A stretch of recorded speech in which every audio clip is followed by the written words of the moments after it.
It was hard to believe I had thrown my moral upbringing aside to cooperate in learning about BDSM. Despite the light in which the school portrayed it to be an amazing sexual journey, I still couldn't shake the thought that it was dirty. As I entered the dining room, I saw all of my classmates sitting together.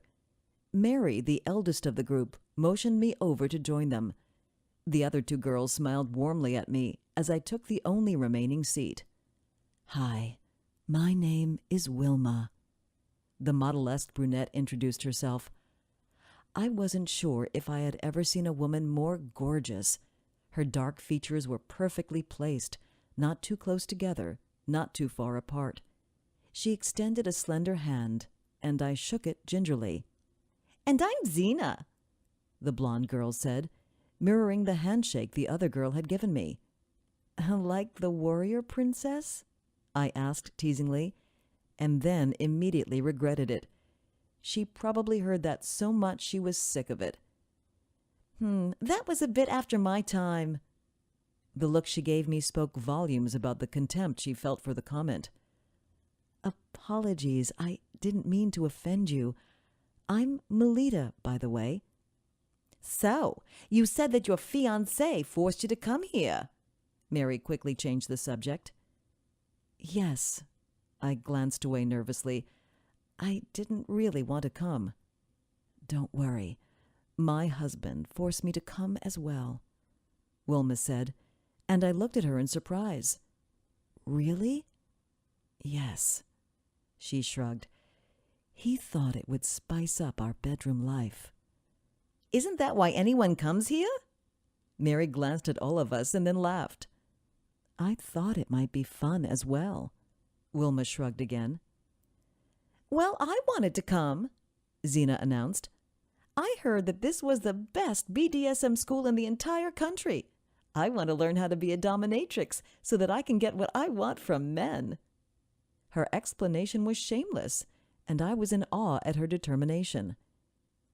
"Am I going to learn how to be a dominatrix too?" I asked timidly.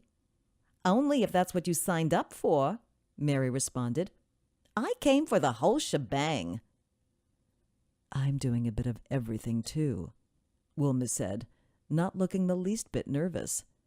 "I'm guessing that Hubby Cakes didn't tell you what he signed you up for." Mary gave me a smirk. I could tell she was a real firecracker.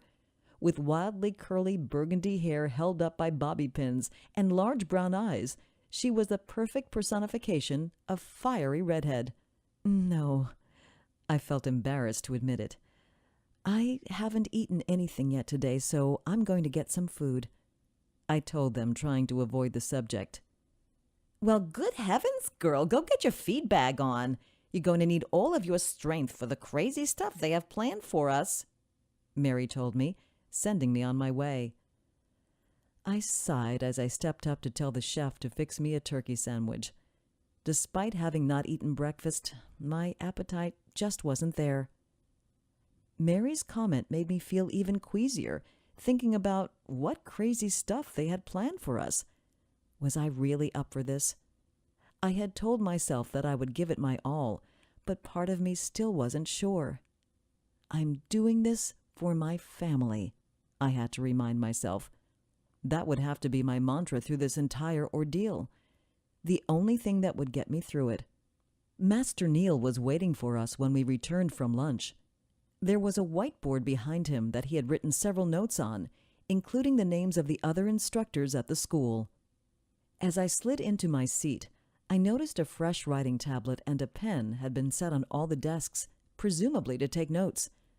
I picked up the pen and tapped it against the tablet a few times. It would be a good distraction from having to look Master Neil in the eyes. "Did you have a good lunch, ladies?" he asked courteously. The responses were divided between "Yes, sir," and "Yes, Master." "Lesson number 1, Master Neil began, with a more authoritative tone. "From here on out, you will refer to all male professors as Master. You will answer, 'Yes, Master,' not 'Yes, sir,'